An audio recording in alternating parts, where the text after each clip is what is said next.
Friday Night Racing on Off the Ball. And they're off. Brought to you by Go Racing. Plan your day at the races at goracing.ie. Yeah, you're very welcome along to Friday Night Racing. As ever, we broadcast live on a Friday afternoon across all of our social channels. So at offtheball.com, you can go on and watch this at 3 o'clock on a Friday afternoon. But if you're listening to us on the radio, then it must be just turned 8 o'clock, and you're also very welcome along. If you're listening to the radio, you can text us on 53116. Otherwise, leave a comment or just use the hashtag FNR and we'll pick it up. Johnny is back this week. Johnny, how you doing? How are you? You're looking quite well. Got a bit of sunshine in America, yeah. But and funny enough, came back here and it started to rain again. Yeah, good which man. it hadn't rained for what? You live on the East Coast. When did the last rain in Dublin properly? It's a long time. A long time. I'd say it's 3 or 4 weeks since we had a nice drop of rain. So it was badly wanted even. Yeah. So yeah, raring to get going. That's the voice of Ado McGuinness. Ado, you're very welcome. Thank you very much. Adrian McGuinness. Ado. How long have you been Ado?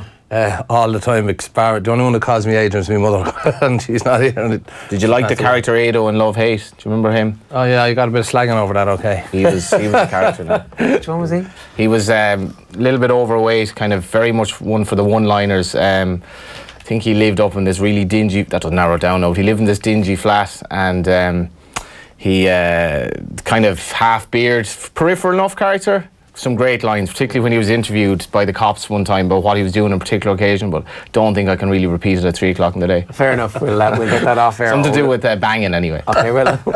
It wasn't hammer. It was fireworks, it was definitely fireworks. For the kids in the car, it was fireworks, that's exactly what it was. Ada, how are you getting on? Good now, things are going great now. We've had a great year last year, and we've had a season's flying now at the moment. All the horses are running well, and I suppose things wouldn't be going better now at the moment. You're primarily a flat trainer, is that right? Yeah, we are a dual-purpose yard, but we mainly flat horses now at the moment. We as I said, it's just the way it's working, and it's When did that happen? Was it always that way? Was that always your intention? I started with bumper horses, and I started with national hunt horses, and then we I remember a guy sent me a Sprinter at one stage, and I hadn't a clue I didn't know what to do with it, but it did win a good few quid for us, and we mainly, it's just an easier way. I just find it's easier to keep horses sound, and that's one of the reasons why we veered that way. And more people, the guys that I deal with, owners and everything else, that when they come in, that's what they're interested in. Well, it's what they're interested in, and I always find when guys come into the yard to buy a horse, and you buy a national hunt horse, you could be waiting 12 months. You buy a flat horse, if it's a horse and training, out of them type of sales, they're racing.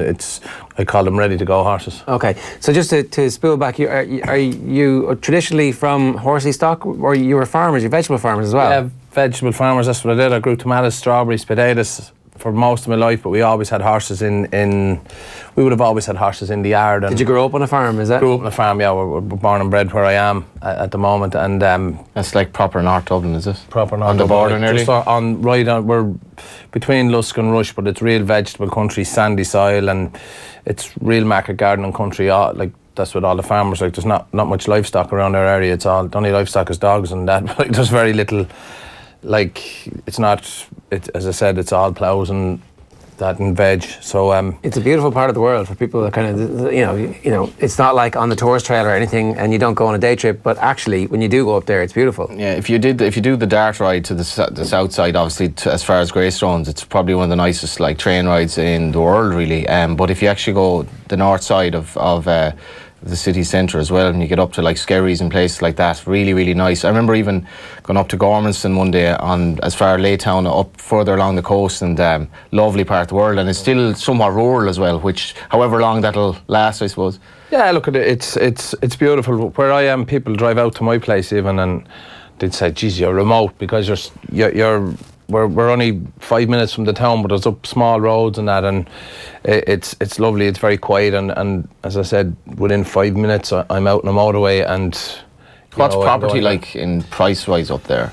Lusk Rush is expensive enough, not mad expensive. It's affordable. Skerries is quite expensive. Skerries is a beautiful place. Same Rush and Lusk, but Rush is getting well built up at the moment, and Skerries to be a lot of property being built in a lot of houses being built in Skerries and Rush at the present moment. I had a chat with you about that not that long ago, actually, about trying to, Ado's in a strange situation in that he's living in one of the most expensive places to have a house in Ireland, but he's trying to pay wages to staff to train horses, which is not easy. Like, Yeah, that's one of my biggest problems is I can get staff, but I can't get accommodation. And being realistic, a house around Rush would cost you probably 1,800 a month to rent, and even a little bit more. And you can't expect a young lad to go in there and get it. Even a room, I think a room is about 450, 500 a month in the town. And it's nice if there's 2 or 3 guys living together at least, and they're working in the same industry. It's not too bad. So, as I said, it's expensive. I've actually looked at something about getting, sort of affordable, sort of, we've actually an office we have at the moment. It's a steel container converted, and the guy that's doing it, he's converting apartments with 40-foot containers out of the docks, and he makes them into an apartment, and it's a brilliant job. And anybody that's come out to my place, they've never ever seen. Sounds like something you see on a TV show like that. But it's very good now. I have to say, looking at it, the way he converts them into a 2-bed apartment with a kitchen and that, and it's perfect. But we're looking at sort of maybe doing something like that, or I'm going to have to try and build something for staff accommodation, because we want to expand our business as well. So you can imagine the Minister for Housing is listening in, and he's like, "Wow, that'll solve everything." Solve a few things anyway. Yeah. No, they're very good. And the one thing about them is I can get a crane in and just lift it. We looked at timber framed house and that as well, but you can get a crane in, just lift this in 5 minutes and bring it somewhere else. And it's funny, in New York there's so much of that where they literally just put in the house and it's kind of ready made. Like, and that's exactly better climate. And it's in, as I said, it's in the container.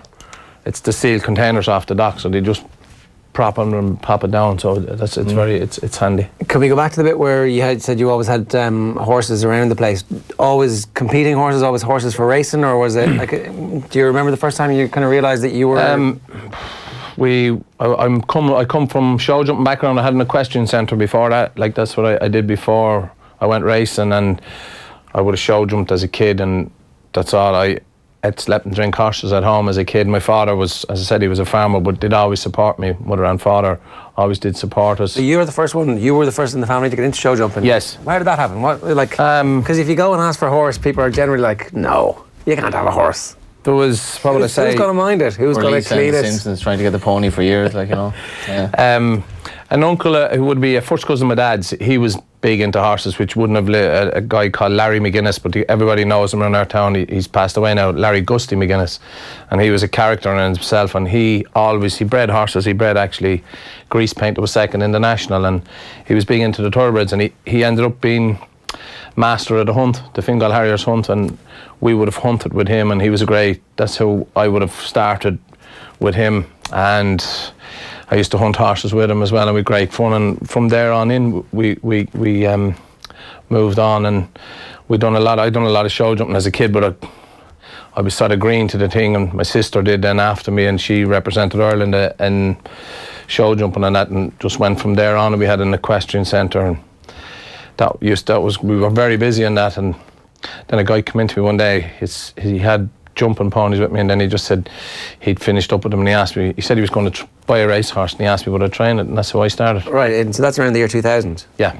So you didn't have your licence, or did you? I didn't. I went then and I had to go apply for the licence. Right. Actually, I sat the course with Henry de Bromhead, Robbie Osborne. There was Jimmy Lamb was on the course with me. Who else? I'm just trying to think. We were only talking about it last night. Jim Goff, actually, the guys, the McGaulleys. Hatik's owner. He done the course with us as well, and there was a good few guys done it. And how long was the course?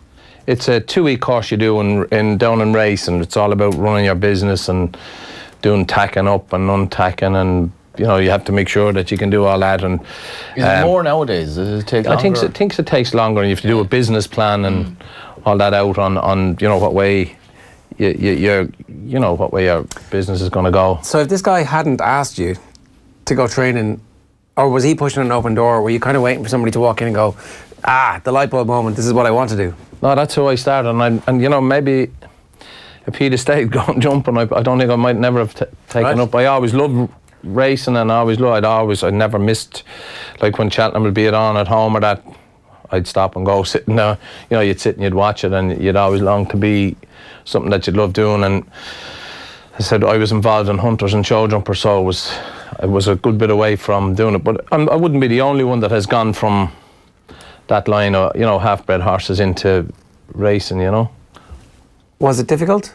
Yeah, listen, I suppose I always call it like, it's a bit like when you're working with horses, at any type of horses, even let it be half-breds, thoroughbreds, you're nearly addicted to them.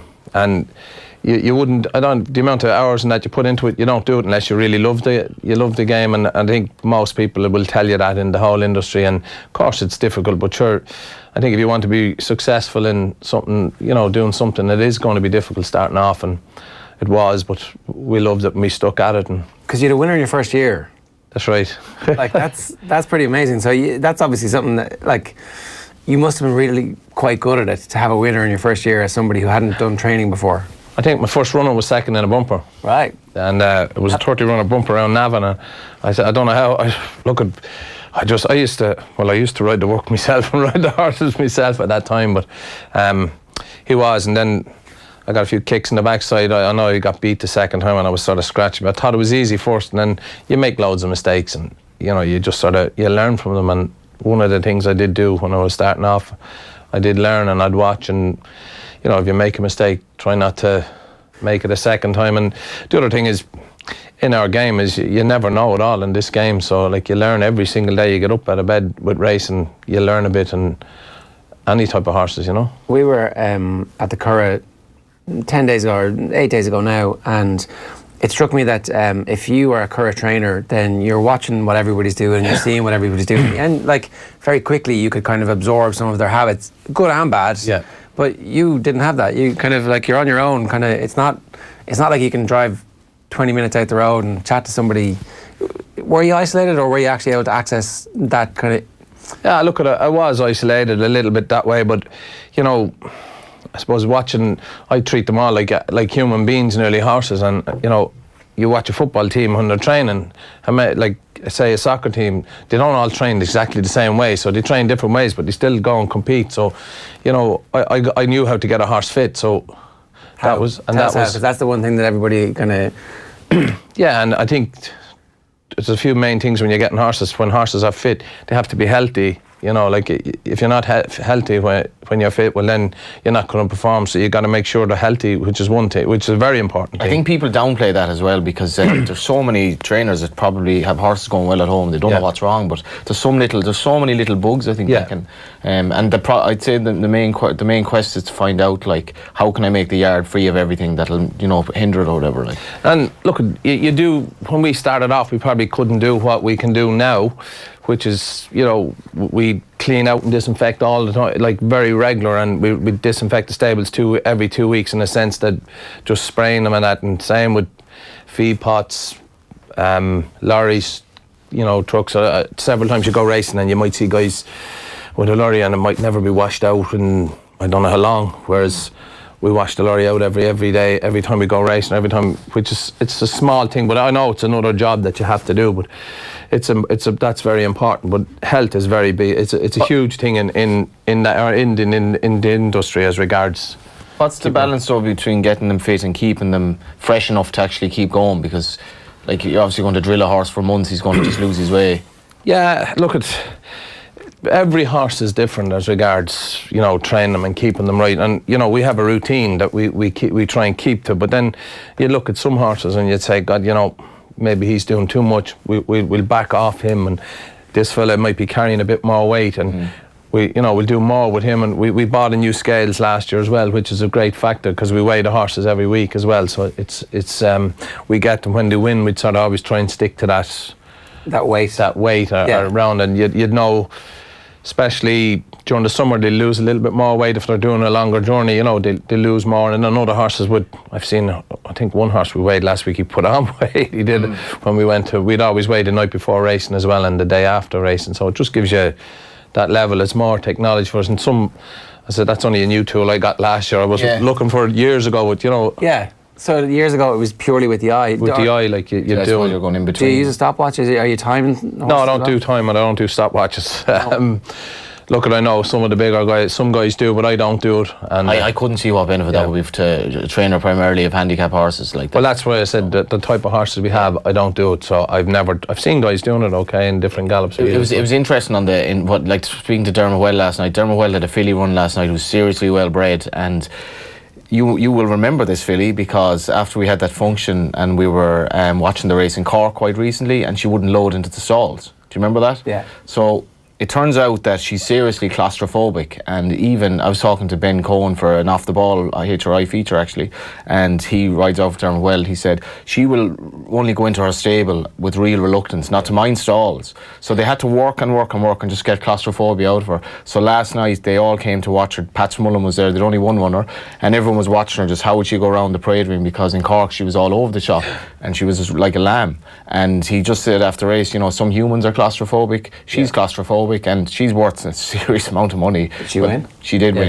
She won quite easily last night, and I think all the migrant, I think the owner was there, she was there, half sister, 3-part sisters for Eagle. That's right. Yeah. And they were all there watching it, and it was I think it was odds on. It was quite short price. You missed a short price, it was like the last race in the meeting, and it was just funny to see Dermot Well and Pat Mullen come in for the last race just to see her, because she could be special, but she's claustrophobic.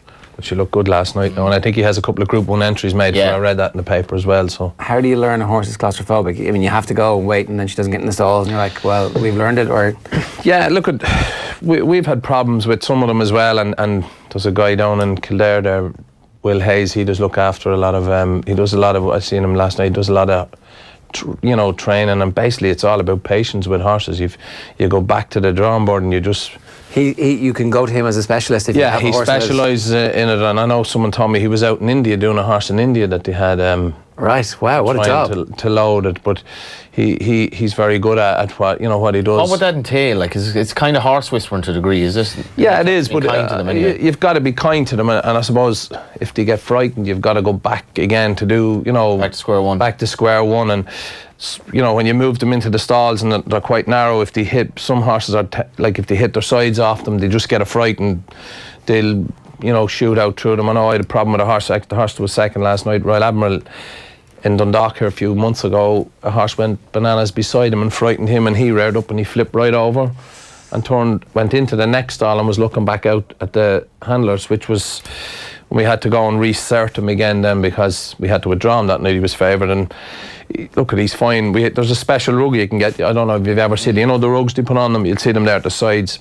Monty Roberts. The Monty Roberts rugs, and I usually use them with the 2-year-olds as well, because as I said, when we're starting off with our 2-year-olds going into the stalls, at least if with them on them, as I said, prevention's better than cure. So at least with them on them, if they bang off them, it helps. So it kind of sits there, and then it just sits off them. And when they jump out of the stalls, there's a guy at the back with a rope, and they just hold the rug, and it comes off the saddle, and they just pull out. I remember watching. There was a race on in Limerick last night, and we were watching it in the press room. But David Russell was riding a hot favourite for Charles Burns, and I was watching the race. He was miles off the pace, and he was about 4 to 6 or something like that. And you're just looking, and it just clicked to me during the race. Racing is so much more interesting than people give it credit for. Because Davey was like, "Do I move? Do I move? Do I move?" And you could just see him sit. And in the space of 5 seconds, when they turned in, he met up the ground. And just as they came to the second last, he all of a sudden got into traffic, and he got massively squeezed out. And in the space of 2 narratives in that race, Davey is taking his time here. Is he going too slow?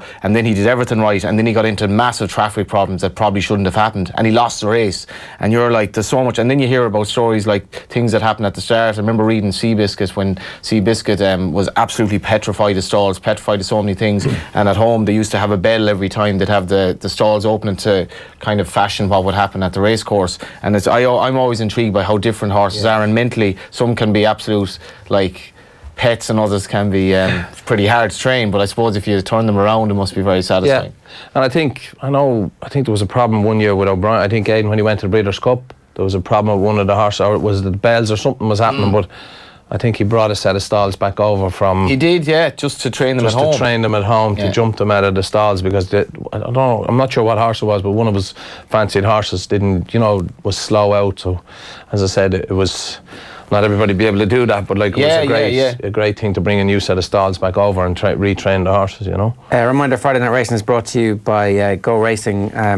Check out goracing.ie for all your details. The loads of racing this weekend, and we're going to go through some of the cars, and we'll talk about the Derby, and we'll talk about the sprint at Epsom as well, because there's great Irish interest and a great story there as well. I just want to play you this, because this is from the recent Open Day out at your place, some beautiful drone footage, which we've got courtesy of HRI. And so these are your gallops. Yeah, they're the round. That's a gallop. That's the round gallop. We call it the warm-up gallop, and it's a 3 furlong round sand gallop. And if you see on the outside of it, when they go the opposite way, that gallop will link up with that other gallop on the outside. Oh yeah. And it'll go the whole way round. You know, it's down the other end of the gallop, and it links up and it goes the whole way round. You can see all the tillage beside as well. That part of the world. That's winter wheat in beside it. Like that footage, like I often go on about how racing is badly served by TV. Like droning is only in its infancy, and I know Perth tried it there last year, and I thought it was absolutely brilliant. Like drones are definitely going to be the future for. And the trains, actually, the railway tracks are. The main Dublin Belfast railway line is only one field away now. It's the opposite side, because sometimes when there's horses taken off at lads, I say he's lucky he didn't end up on the tracks, like, to be going that hard. I do love that train journey. There's kind of loads of great like stuff. the train tracks just all over beyond the house there, and that's what it. Curra as well is like right by. I've made the point about if the Curra could get the train station back, but all the horses trained by, and I'm sure the horses after a while they know the train as much as they know the grass. Like look at that. We've never had a problem. Creatures of habit as well. And the same. There's plenty of tractors and that around our place, and you know there's never. There's one good thing about horses: they relax in our place. You know. Did you have to build all that? I built all that gallop. Yeah, I built the gallops myself. When did you decide? Okay, I'm committed to this now. I've had a couple of winners. I'm gonna how does. I remember the round gallop we built first, and what I did, someone told me before, like, and it's gas when you go into different places to build gallops, you'll always pick bits and pieces out. So I measured out myself, and we got a piece of rope, and actually done it like a compass with a guy walking around to make sure we got the bends properly, and then I limed it, and I got a tractor with a rotavator, and I rotavated the track. Just that track that we had marked out, and then we rode it just to make sure that we were happy with it, and then we dug it out and built the round one first starting off, and that was there. I was there for a long time. We'd know what a gallop. We used to we'd travel to Screen over in Mead there. We gallop. There's a great gallop over there that we use, and Garden. The beach then as well. We'd use the beach as well, but we'd use to gallop, like, you know, do real fast work. We'd often go to Screen to do it, but as I said, that's where I started, and then as things progressed and got better, we started with I built the other one, and as I said, it took a while to get it up and running, but it's all. That business side that you were talking about, you know, now you have to do a business plan if you go down to race. Like, were you always, as a farmer, did you kind of have an understanding of that anyway, that this is a business? Like, was that a bit of an advantage when you got into it? Yeah, it was, and you know, you when you at the end of it, when you put up your P's and Q's at the whole lot, you know, you'd say sometimes, you know, you're making money, you're not making money, but once you on paper it looks an awful lot better than others, but then your own tractor, you could blow an engine in a tractor sometime, you might have to go and get something, or you know, we put 5-6 load of sand on the gallop last week, so you have to allow for all these maintenance type of things through the year. And as I said, one of the advantages of training on the Curra, the owner pays the Curra gallop fees to the turf club, so it doesn't come back. Like, that's a great advantage to a Curra trainer, but then they're limited to times, you know, whatever times you have to be on different lots. So, but we, as I said, it's an expense that you sort of have to add in you know, to make sure you put it in when you're starting off. And one of the, like, you can't, it's not a thing that if you do too cheap, you're not going to make money. Yeah. How many different gallops are there in terms of, if you went from the south to the west to the north to the east, flat to national hunt? I honestly would not be able to tell you, because there's gallops, like public gallops, would you be saying? Just in general, in terms of the different surfaces horses are actually being trained on, like.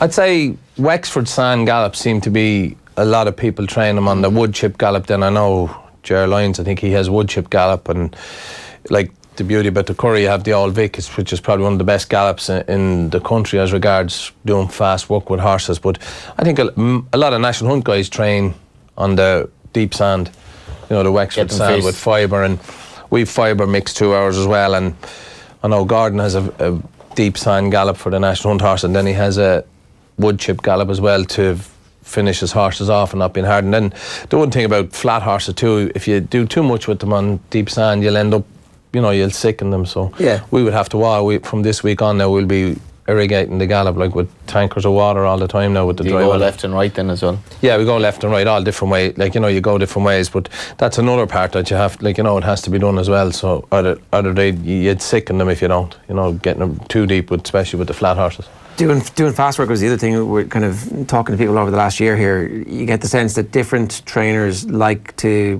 get horses to different percentages. Some like to only ever get them to 80% or 90%. Like, do you want your horse to be able to... How long can a horse run at its maximum pace for over a season? Yeah, I suppose I've been lucky, and we've done very well out of buying horses that have that've been come from different yards and just probably have had enough in a place. And sometimes when you change, even horses would leave my yard and go to somewhere else, and just a different scenery, different way of working, and they'll improve. And I've been lucky that way. And you like the thing about training low grade handicappers, you have to have them at their peak nearly all the time, because you need to be at your peak to win them. Don't have many percentage. You haven't got 20 pound in hand, so you have to have. They're probably the hardest horses to train around, because you need them.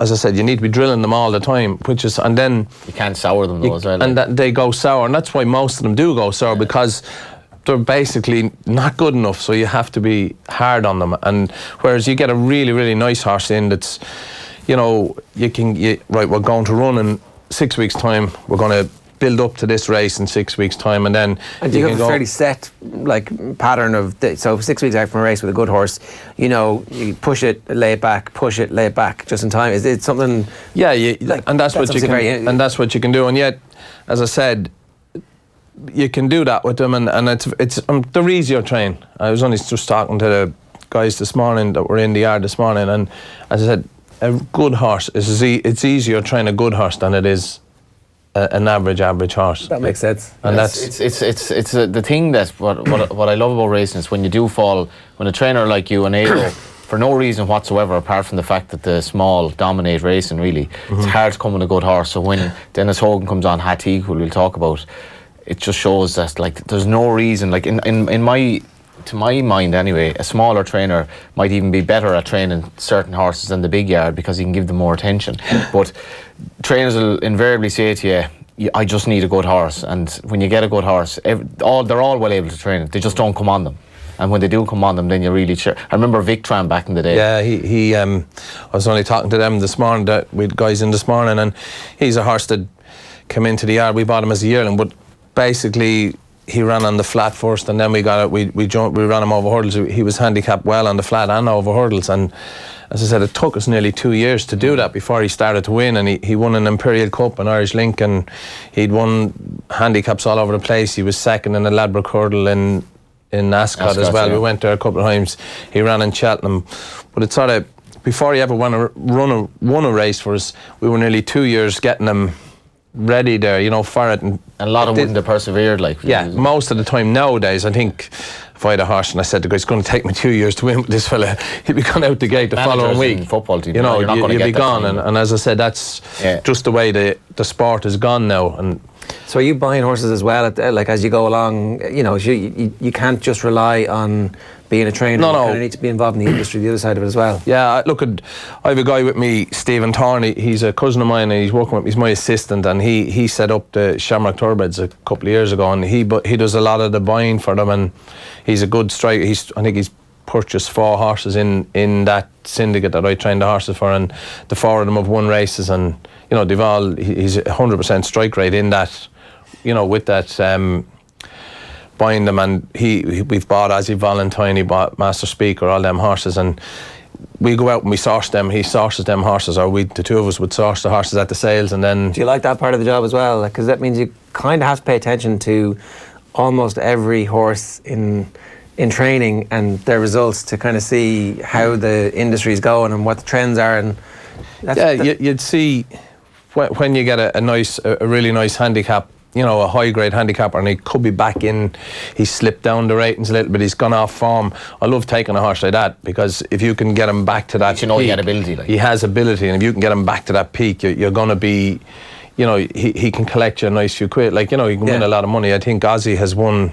We bought Ozzy Valentine last Stephen did last October, 12 months, and he's 130 grand clocked up in prize money since. And he was, what, 7 or 8? We gave 11 grand from together, you know. So, but it must be like, and this is what I would probably struggle with if I were buying a stills. You know, when you're playing a game of poker, and it's kind of, it's heads up, and you're really, really touch and go as to whether you play the hand. You don't play the hand, and then he out of loyalty he shows you what he has, and you would have beat him, right? So if you're the underbidder on something, you're like very, very close. Then an extra couple of grand are on it, and you're like, I just can't do it. And then he goes on to win whatever 1 million races.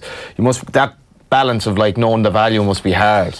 Yeah, look, it's all about the budget you have to buy as well, like, and because you always have a budget. Yeah, in our end, like, we're not like big hitters, so like in our end, you have your budget, so you go out, and if he fits in, and there's oftentimes you might go 5 or 6 grand over just to, you know, to take him, and to take a horse like that. And should you? Sometimes it works and sometimes it doesn't. Should have gone all in, you know, like. You know, that's the way it is. That's the gambler's question there, Johnny. Poker face is part of the game in the sales as well. You don't have one, though. No. Remind me to play poker with you sometime. But it's not a bad analogy in terms of the sales as well. No, it's brilliant. brilliant. You know, like, as well as that, with like Jigginstown being gone from the sales game is going to be fascinating, because the line is like, the value of a horse depends on 2 people being interested, basically. That's what its value is, and I think the sales must be a very interesting place. Yeah, it is. And you know, you go in there and then you'll see a guy bidding that, you know, he's more powerful than you, and sometimes you can get a bid disheartened, but he'll still keep going until, I know last week we were at the Breeze Ups there, and we went, Stephen was trying to buy there, and we were outbidding 2 horses, but like, you know, you just take it. You can't get carried away either. What sort of money? I think we went to 56 grand he did on one, and the other I think he went to 50, but it went, I think they went up into 70 or 80 grand. With all due respect, now that must be high in terms of your history of potential purchases.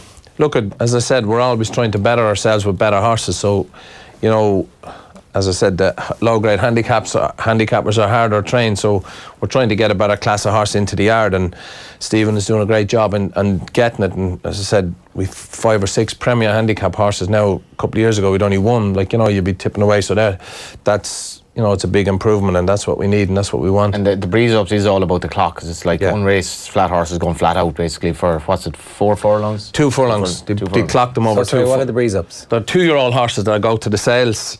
They're all broken riding, ready to gallop. As I said, they've never raced, okay. and they clocked them, and then usually the fastest horses make the most money. Make the most money, but they don't always end up race horses. Most of them, you know, they don't always end up being the fastest race horses, and it's a fascinating place to go and look at horses, you know. And which part of the job is the best and most interesting? Is it the training on the day of a race, or is it actually the thrill of buying a horse that you know has potential that you've spotted that other people haven't?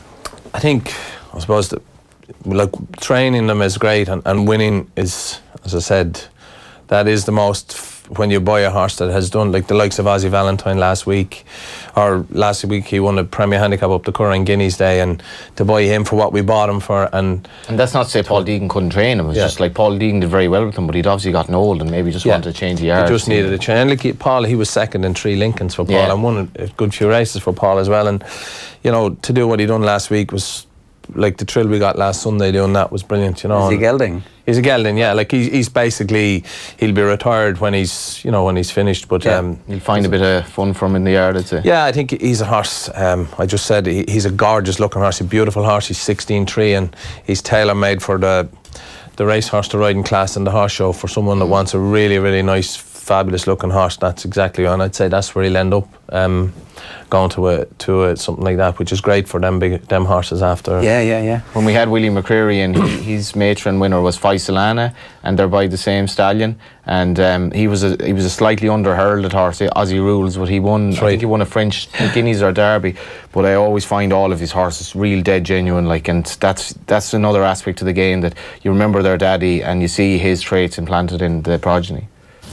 And I suppose some of the other times when, even with horses, I've often gone back and bought horses that I trained. I've bought their progeny, you know, You've gone back again? I've gone back again and bought their progeny. Like, you know, say I'd often buy say, I know Distant Piper I trained her, she won 5 or 6 races from me, and I've 3 or 4 of her offspring to train, so You see the similarities? Yes, you do. You're You would. sentimental. Yeah. Well, I'm not sentimental. You know probably what you might get, like. Yeah, I've got stung a few times by doing that as well, like buying horses, and they've been no good. But they usually, but most of them don't really run above what they, what the breeding is. Yeah, what the breeding is, especially on the flat. That's interesting. So character is fate. If you don't have the right breeding, you're kind of a bit screwed. And the flat, anyway. I mean, it's the only chance I think you have really on the flat is taking a chance on a young stallion. Yeah. That'll be like when even Galileo. I was watching his derby win the other day. Galileo went down to 37 grand, and Jim Bulger put basically everything he had into it. He covered a lot of horses with it. Yeah, and Jim is kind of an all or nothing character. He's done it with stallions that haven't worked out, but he did it with Galileo, and he kind of half made Galileo. But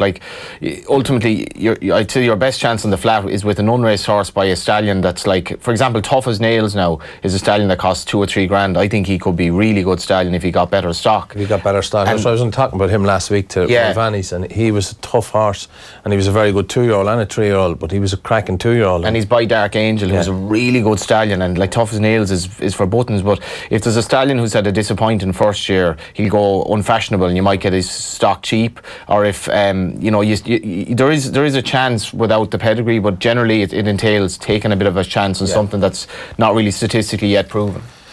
But usually, if you go down through the line, you will find it at some stage. If you look hard enough. If you look hard enough, you'll find something where it's crossed away. But as I said, it's usually, and when you get a horse like that hasn't been well bred, he's more of a freak than anything else. And you come across freaks, you don't find them. Ado is making a plea for everyone listening, someone to shower him with 50 grand, 100 grand, or 200 grand to get something that is proven. There and then. All right, a reminder, the Tote Irish Injured Jockeys Charity Fund increased to €4,989.44 after both Johnny and Babs Keating correctly picked Hermosa, who ran out a most impressive winner of the 1,000 guineas at the Curragh last Sunday. A very busy weekend in the Irish Racing Front this weekend. Navan and Tramore are on tomorrow, Kilbeggan and Listowel and Gorham Park and Listowel on Bank Holiday Monday. So in all over the country, Kilkenny and Kerry and then Kilbeggan as well. In the UK, of course, Aidan O'Brien's going to be seeking his 7th win in the Epsom Derby. This year he looks to hold a very strong hand, headed by likely favourite Sir Dragonet, who's going to be joined by 6 other stable companions in the 13-runner field. And remember, you can enjoy the Tote versus SP best price guarantee on all Irish racing this weekend. Check out thetote.com for more. Where are we starting with your bet this week? I'd like to start actually with, if it's all right to start with the Phillies Oaks, which is going to be on in 10 minutes, in case anyone is listening, because you remember David Jennings, he helped that Injured Jockeys Fund with a 9-1 winner. It was actually Ger Lyons' horse that won the Lincoln Carawan, was it, start the season in That's right, but I was talking to Geno at the race last night, and he said, I can't believe the price Defoe is in the Coronation Cup, and Defoe is after winning. He was 16-1, so I think it's well worth giving him a shout. But the big race follows the Oaks, and this is what I find funny about the Oaks, Ado, is that like tomorrow's race, the Derby, which is effectively the same as the Oaks except for the geldings, obviously, or for the colts, is totally dominated by Galileo or his offspring. And in this race, funnily enough, all the main players are more or less by Camelot, New Approach, or who's the other stallion? Basically, Galileo has very little relevance in the Oaks, which is quite funny. In that, whether it's a freak of the year or not, Galileo actually doesn't really have a fancy in the Oaks, and it's more down to Loop de Vega, Camelot, and Frankel. So it's funny, tomorrow's race he totally dominates at Galileo, and today's Oaks, I think Peachtree is his main runner, and she's 25-1. And it's interesting, I've looked at Peachtree. Aidan has a Galileo filly in this race, who's ridden by Donica, who's 33-1, so it'll be interesting to see how she gets on. Okay, so that's on in 10 minutes or so. Half an hour, I'd say. Is it 4:30? Yeah. Yes, actually, sorry, yeah, I was looking the wrong time. Are you tipping Peachtree or? I think Peachtree could go well. I don't have I have a strong view on the Derby. I don't have a strong view on the Oaks. Grand, okay. So let's talk about the Dash first, because we'll finish with that, because the Dash, you've already mentioned, there's an amazing story here with Hatik, which goes to post at 5-1. What's the story? You know this story as well as me, actually. Yeah, look at the guys. Dennis Hogan trains them. The Magali brothers and Jim Goff there. McGauley brothers, your neck of the woods now. Yeah, they wouldn't be too far away from us. They used to train themselves, and they've all the horses now down with Dennis. And the guys, you see them at the sales there all the time, and they don't give their budgets to be very, very small. And these, whatever they've done the last 12 months, they've bought a few nice horses, and they've done a lot of winning with them. And this horse, I think, only cost, was it $3,000? Would you buy a horse that had a pelvic injury that he had? No, I wouldn't be. I try and stay away from it. I heard James saying the other day that some work well, some don't, some they have to bin them and give up. And if you're buying for clients, well then it's very hard to ring a client and say, listen, this horse broke his pelvis and he's back now 100%. He hadn't run in 3 years. He run as a 2-year-old, 3 good runs, won a maiden, hadn't run in 3 years, and somehow along that journey, 3 years later, he ends up at a sale. And that's kind of, that horse should have been like, should never have really appeared at sale, but he did. And then he ran him, first of all, he ran him at the Curragh, he ran okay. You said they got him for $3,000? $3,000. Right. And he's a well-bred horse, and I think he probably was Godolphin, was he? I think he was a Godolphin, because did he run? I think he was second. He was actually second in Dundalk with a horse actually I trained that night. Yeah. Casbah beat him. Yeah. And you sound like Dermot well now. You're kind of like, well, I actually won the race. But he was second that night, and then I ran Casbah a couple of weeks later, and they claimed him back in a claimer, and the boys claimed him. Yeah, so the connections of Hattie finished behind Casbah, and they obviously thought, well, if Casbah can beat him, we want Casbah, so they claimed Casbah. They claimed him in a claimer the following week. The lads, they have him now. But he went on then and won a Tipperary. Yeah, he won a Tipperary, and then he ran at the Curragh Guineas weekend, and he absolutely just breezed. He bolted up from the front, and Dennis Hogan goes, this is the fastest horse I think I've ever had. Right. And we're going to Epsom for the Dash. It was a $100,000 race, and the race for the Derby tomorrow, and he cost $3,000 in January, and now they're on the cusp. They're favourite for a $100,000 race. Journeyman jockey riding him, small trainer, small owners, connections. I met Jim Goff. I don't know what age Jim is. He must be the guts of 70 anyway. Yeah, he is 70 plus. He was like a child yesterday. He was we're actually on about renting an aeroplane and everything to bring us all over, but it was $15,000. It's too expensive between 6 of us. So they're going over tomorrow, and he's favourite. He's a good draw, and I'll enjoy that race as much as the Derby in many ways. Injured in November 2016 was the last race before March 2019. Not to be seen again, you would have thought. Yeah. You go to the sales and look at that at the sales. Would you buy it? Most people would not touch it. You wouldn't, and fair play to you the want lads. the under were you? No, definitely not. Stop at 2.5. Definitely not. You just wouldn't. But them boys, as I said, they're gamblers, and it's working. What they've done now at the minute, and it's worked well for them. Yeah, they would have gone all in on the heads up. That's going to be amazing tomorrow. Tops and tails. You're talking like how many? Epsom's about 100,000 people are there. And I imagine like the experience for the horse, let alone the jockey riding. And Rory's a jockey that you would associate with kind of a gunning from the front type ride. But Dennis gone over there with the Goffs, the Macaulays, the race. I just have this vision of the way English security is a bit heavy at times, just trying to get out of the way. The Derby's on, you're going to delay it after winning the race, and I hope that works out for them. It's and Dennis is an absolute gent and really shrewd trainer. He's a lad who deserves a lot of credit because he's very, very talented, and I'd love to see them win it. Okay, let's talk about the Derby. You have a strong feeling Back to you, Ado. Look at that. When you look at Aidan, he's the monopoly in it, really and truly. He's 7 runners. As I said, you could make cases. They're there in numbers. I know Ryan Moore's on the fancied horse, and he looks hard. He looks going to be hard to beat. But I think Donica's horse is quite highly rated as well. There's a broom. Yeah, and he could have he could win it. As I said, you saw what happened a few years ago with Beggy riding his pacemaker could win it. That's how good the horses are. And it's also how mad the track is. And it's up and down. Who handles it? Who doesn't? And there's been many real good horse gone there and they don't handle it. And Jamie Spencer's riding from the race, riding Norway. He's a horse I'd advise to back for the Ledger. I don't think he'd be good enough to win the Derby, but imagine within the plot there are subplots, despite the plot being dominated by one powerful force. There are a lot of subplots. Like Jamie Spencer's time in Aidan O'Brien's, I'd say you could definitely write a book on that. And I'm only speculating, but Jamie to write a winner from it. And Frankie Dettori's riding a 12-1 shot for him. A 12-1 shot for him. And who else? And then you've, I don't know, I think Mad Moon, Kevin Prendergast, obviously. Look, I'd love to, if anyone, and I think no one would begrudge if Kevin Prendergast could win a Derby. 87 next month. And he's such a character in the game. He'd never pass you by. racing, I always say hello to you, and he's a real jolly, great guy, and you would just love to see somebody like him to win the Derby. Would be fantastic. And even for Chesney, I think Chesney rides it as well. Like, it'd be just, it'd be brilliant. And I'd love if someone said to me, if my heart, I would definitely say there genuinely would. Like, it's not necessarily an overly emotional race, but there will be tears in the parade ring if Kevin Prendergast, because it's fanciful to suggest there's no other sport where a fella could be competing at that level at 86 years of age. No. Now Aidan O'Brien could get to 186. He's a very healthy type. But I do think Sir Dragon All, I think he's a great bet. I can't see him. I really struggle to see him being beaten, and he's a 3-1 shot. Okay, so Sir Dragon, that's your bet this week for the Total Jockeys Fund. That is my bet. Yeah. Okay, there were a couple of other races that we wanted to talk about at Navan. This is a mile and 2 furlongs, the Royal County Handicap. 50 grand race. Again, only 6 runners, not huge fields at Navan tomorrow. And I would sometimes.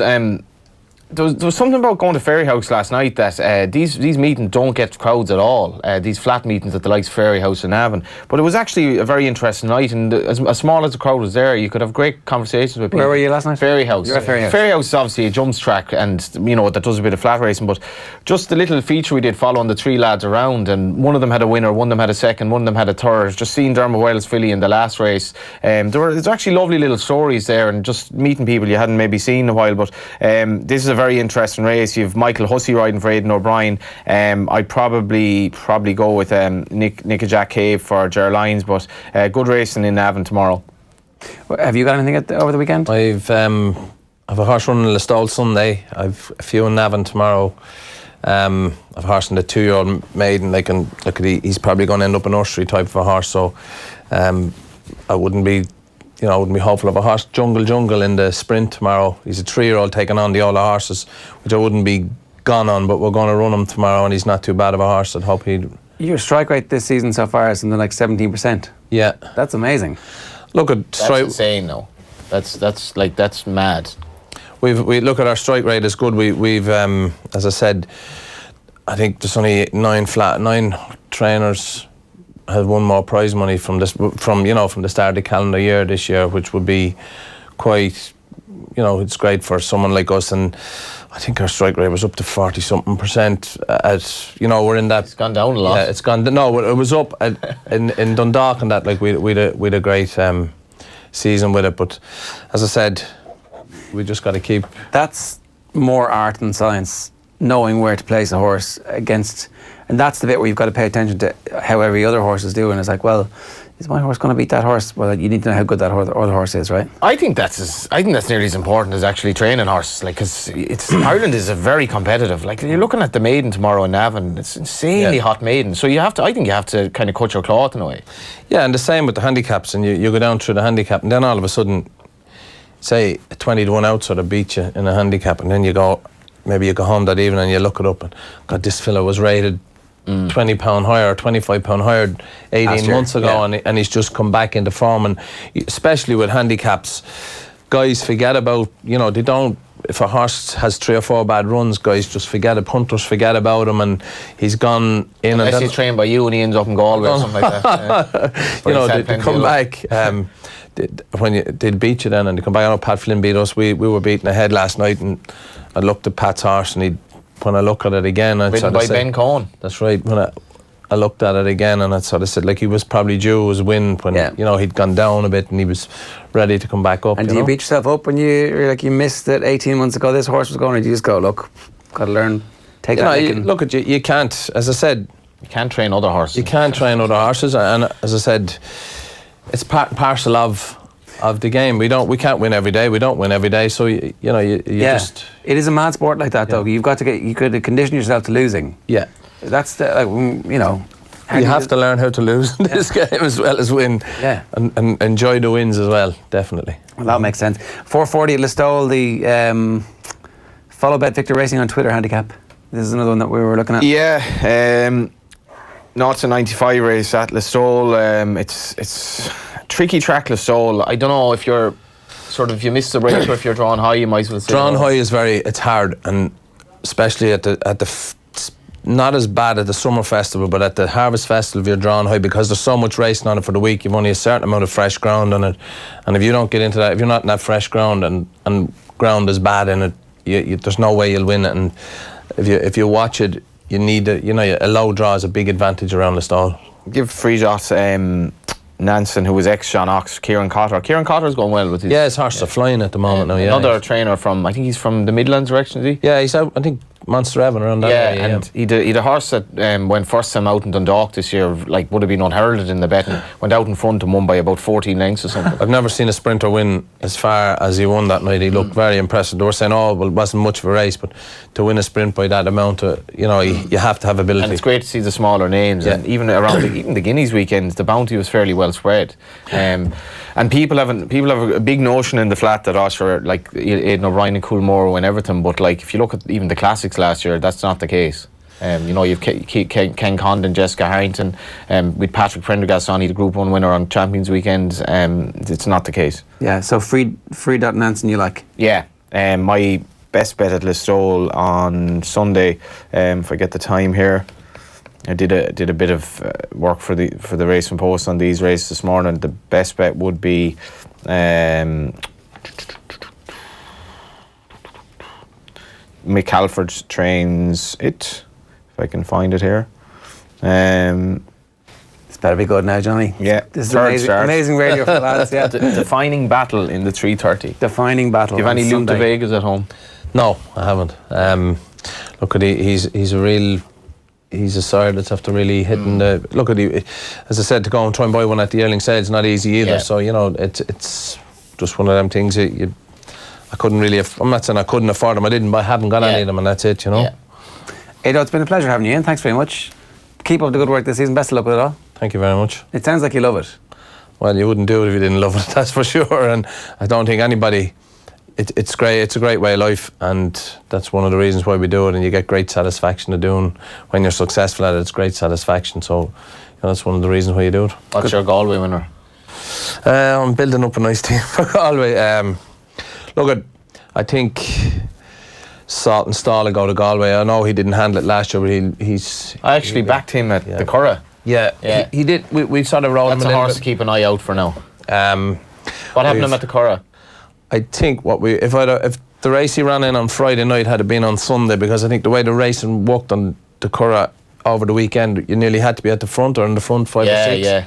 And other than that, we dropped them out, and Kem with a run, he was hitting the line well, but it was just a little bit short. So I think he'll be a horse to follow. I have another horse, an ex-Johnny Murtagh horse, Sir Jack Thomas. He'll head to Galway. He's a cracking horse as well. Company, is he? Yeah, he's a nice horse. You know the way most times I hear, like, let's play it back from the Off the Ball show, it's usually like me saying something that turns out to be absolutely ridiculous over the course of time. So you're actually nodding there, yeah? Yeah.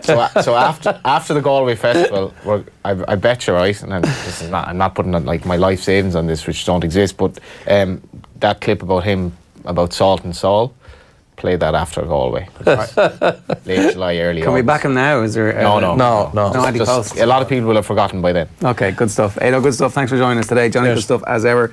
That is Friday Night Racing in the books this week. If you were streaming us this afternoon on YouTube, Twitter or Facebook, the best place actually to get us now these days is offtheball.com. But otherwise, if you listen on the radio, we're going to take a quick break and we'll be back after these. Friday Night Racing on Off the Ball. And they're off. Brought to you by Go Racing. Plan your day at the races at goracing.ie.